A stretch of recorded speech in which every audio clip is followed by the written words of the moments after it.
கெனசரேத்து நாடு. பின்பு அவர்கள் கடலை கடந்து கெனசரேத்து நாட்டில் சேர்ந்தார்கள். அவ்விடத்து மனுஷர் அவரை இன்னார் என்று அறிந்து சுற்றுப்புறமெங்கும் செய்தி அனுப்பி பிணியாளிகள் எல்லாரையும் அவரிடத்தில் கொண்டு வந்து அவருடைய வஸ்திரத்தின் ஓரத்தையாகிலும் அவர்கள் தொடும்படி உத்தரவாக வேண்டும் என்று அவரை வேண்டிக் கொண்டார்கள். தொட்ட யாவரும் சொஸ்தமானார்கள். கடலை கடக்கிறார்கள். பின்பு அவர்கள் கடலை கடந்து கெனசரேத்து நாட்டில் சேர்ந்தார்கள். இயேசு கிறிஸ்து வனாந்தரமான இடத்தில் இருந்து ஜனங்களை அனுப்பிவிட்டு தம்முடைய சீஷர்களை படவில் ஏறி தமக்கு முன்னே அக்கறைக்கு போகும்படி அவர்களை துரிதப்படுத்தினார். அவர்களுடைய பிரயாணம் நடுக்கடலிலே சேரும்போது எதிர்காற்றாய் இருந்தபடியால் அலைகளினால் அலைவுபட்டது. இயேசு கிறிஸ்து இரவின் 4ஆம் ஜாமத்திலே கடலின் மேல் நடந்து அவர்களிடத்திற்கு வருகிறார். இயேசு படவில் ஏறினவுடனே காற்று அமர்கிறது. படவில் உள்ளவர்கள் இயேசுவை பணிந்து கொள்கிறார்கள். அவர்கள் தொடர்ந்து கடலில் பிரயாணம் செய்து அக்கறையில் உள்ள கெனசரேத்து நாட்டை சேர்கிறார்கள். இந்த நாட்டிற்கு பக்கத்தில்தான் கெர்கசேனருடைய நாடு உள்ளது. இந்த நாட்டை விட கெனசரேத்து நாட்டை சேர்ந்தவர்கள் கண்ணியமானவர்களாக இருக்கிறார்கள். இயேசு கிறிஸ்து தங்களுக்கு தேவையில்லை என்று கூறி கெர்கசேனர் ஊர் ஜனங்கள் ஏற்கனவே அவரை தங்கள் ஊரை விட்டு போகும்படி வேண்டிக் கொண்டார்கள். ஆனால் கெனசரேத்து ஊர் ஜனங்களோ இயேசு கிறிஸ்துவை இன்னார் என்று அறிந்திருக்கிறார்கள். சீஷர்களுக்கு நடுக்கடலில் ஏற்பட்ட அனுபவம் ஒருவேளை இந்த நாட்டு ஜனங்களுக்கு தெரிந்திருக்கலாம். இயேசு கிறிஸ்து காற்றையும் கடலையும் அதட்டி அமைதிப்படுத்தியதை இவர்கள் கேள்விப்பட்டிருக்கலாம். சீஷர்களும் இயேசுவும் இக்கரைக்கு வருவதற்கு முன்பாகவே இயேசு கிறிஸ்துவின் கீர்த்தி கெனசரேத்து நாட்டிற்கு வந்துவிடுகிறது. இயேசு கிறிஸ்துவின் கீர்த்தி எல்லா இடங்களுக்கும் பரவுகிறது. கிறிஸ்துவை இன்னார் என்று அறிந்திருக்கிறவர்கள் அவரிடத்தில் விசுவாசத்தோடு வருவார்கள். அவரிடத்தில் இருந்து ஆசீர்வாதங்களையும் சரீர சுகமாதல்களையும் பெற்றுக்கொள்வதற்காக அவரை தேடி வருவார்கள். கிறிஸ்துவை இன்னார் என்று அறிந்திருக்கிறவர்கள் அவரை ஏற்றுக்கொள்ளாமல் தங்களை விட்டு போகுமாறு கேட்டுக்கொள்ள மாட்டார்கள். அவரை புறக்கணிக்க மாட்டார்கள். நம்முடைய ஜீவியத்திலோ நாம் கிறிஸ்துவை இன்னார் என்று அறிந்திருக்க வேண்டும். கெனசரேத்து நாடு நல்ல விளைச்சல் நிலம் உள்ள தேசம். இது கலிலேயாவின் வடக்கு பகுதியிலும் யோர்தான் நதியின் மேற்கு பகுதியிலும் அமைந்துள்ள நாடு. இது 4 மைல் நீளமும் 2 மைல் அகலமும் உடையது. நல்ல பல வர்க்கங்கள் இந்த பூமியில் விளையும்.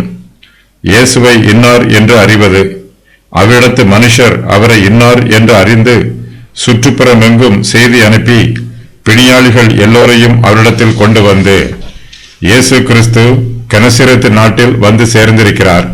தங்கள் மத்தியில் இருக்கும் இயேசு கிறிஸ்துவை இந்த நாட்டு ஜனங்கள் இன்னார் என்று அறிந்திருக்கிறார்கள்.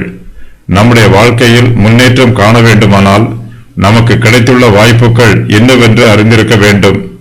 தீர்க்கதரிசி ஒருவர் இருந்தார் என்பதை தெரிந்து வைத்திருப்பதை விட நம் மத்தியிலே ஒரு தீர்க்கதரிசி இருக்கிறார் என்பதை அறிந்து வைத்திருப்பது நமக்கு ஆசீர்வாதமாக இருக்கும். கெனசரேத்து நாட்டு ஜனங்கள் தங்கள் மத்தியில் இயேசு கிறிஸ்து வந்திருக்கும் செய்தியை சுற்றுப்புறம் எங்கும் அனுப்புகிறார்கள். அருகில் உள்ள ஜனங்களுக்கெல்லாம் தாங்கள் அறிந்திருக்கும் செய்தியை அறிவிக்கிறார்கள். ஆவிக்குரிய போஜனத்தை நாம் தனிமையாக புசிக்க கூடாது, மற்றவர்களோடு பகிர்ந்து புசிக்க வேண்டும்.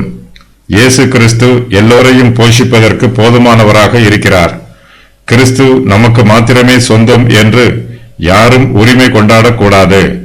இயேசு கிறிஸ்துவிடம் இருந்து தங்களுடைய ஆத்துமாக்களுக்கு நன்மைகளை பெற்றுக்கொண்டவர்கள் மற்றவர்களையும் இயேசு கிறிஸ்துவிடம் அழைத்து வர வேண்டும். கிறிஸ்துவின் ஆசீர்வாதத்தை மற்றவர்களும் நம்மை போல் பெற்றுக்கொள்ள உதவி புரிய வேண்டும். ஒரு சிலர் ஆசீர்வாதங்களை தேடி வருவார்கள், வேறு சிலரோ அழைத்தால்தான் வருவார்கள். எல்லோரையும் அழைத்து வருவது மிகவும் நல்லது. நாம் சுவிசேஷத்தை நமக்கு அருகில் உள்ளவர்களோடும் சுற்றுப்புறம் எங்கும் உள்ளவர்களோடும் பகிர்ந்து கொள்ள வேண்டும். கெனசரேத்து நாட்டு ஜனங்கள் சுற்றுப்புறம் எங்கும் இயேசு கிறிஸ்துவை பற்றி அறிவித்து பிணியாளிகள் எல்லோரையும் அவரிடத்தில் கொண்டு வருகிறார்கள். தங்களுக்கு பிரயோஜனமான காரியத்தை மாத்திரம் செய்வதற்கு பதிலாக இந்த நாட்டு ஜனங்கள் பிணியாளிகளை இயேசுவிடம் அழைத்து வந்து அவர்களுக்கும் நன்மை செய்கிறார்கள். நம்முடைய சமாதானத்தையும் நம்முடைய ஆசீர்வாதத்தையும் மாத்திரம் நாம் தேடிக்கொண்டிராமல் கிறிஸ்துவின் காரியங்களுக்கும் நமது உள்ளத்தில் முக்கியத்துவம் கொடுக்க வேண்டும். கனசரேத்து நாட்டு மனுஷர் இயேசுவை இன்னார் என்று அறிந்தார்கள். அவர்கள் இயேசு கிறிஸ்துவையும் அவருடைய தெய்வீக வல்லமையையும் அறிந்தார்கள்.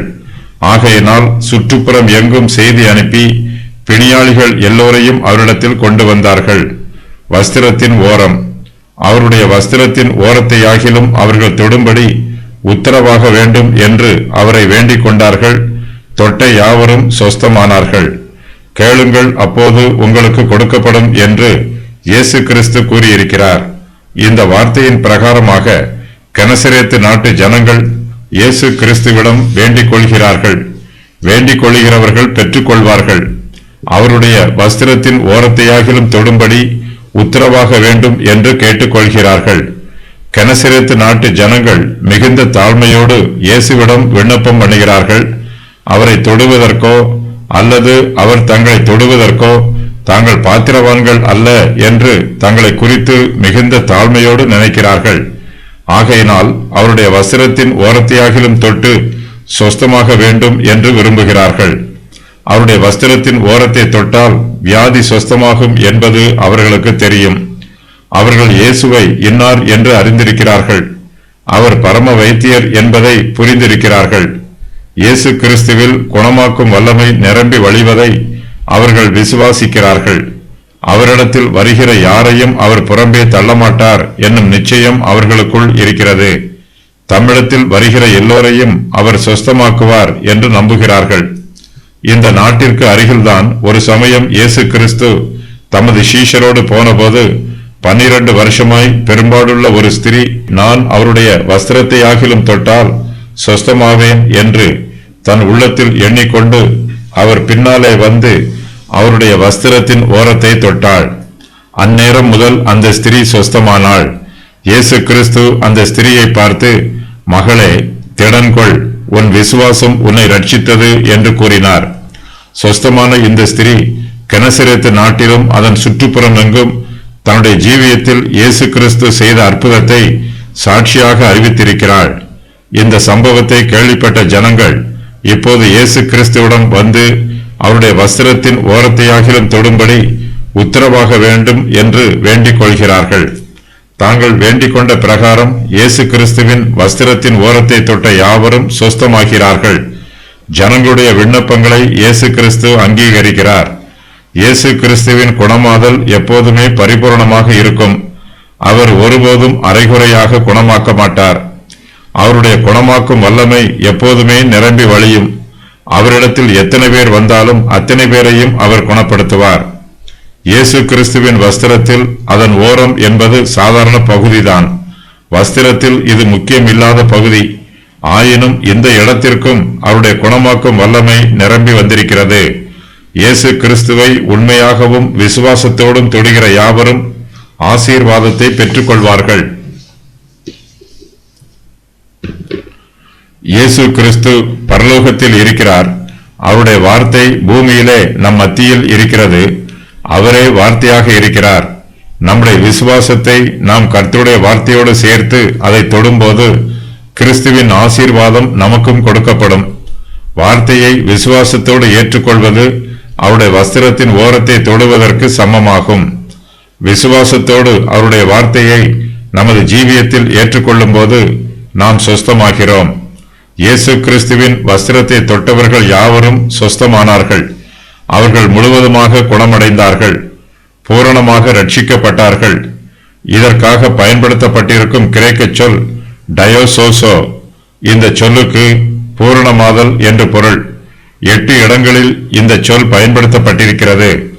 எல்லா இடங்களிலுமே இது சரீர வியாதி சொஸ்தமாவதையே குறிக்கும். சாதாரண முழுமையாதல் அல்ல, பரிபூர்ணமான முழுமையாதல். இயேசு கிறிஸ்து ஒருவனை சொஸ்தமாக்கும் போது அவனை அரைகுறையாக சொஸ்தமாக்க மாட்டார், பரிபூர்ணமாக சொஸ்தமாக்குவார். இந்த விசுவாசம் நமக்குள் ஆழமாக பதிந்திருக்க வேண்டும். நமது விசுவாசத்தின்படி நமக்கு ஆக கடவது என்று இயேசு கிறிஸ்து கூறியிருக்கிறார்.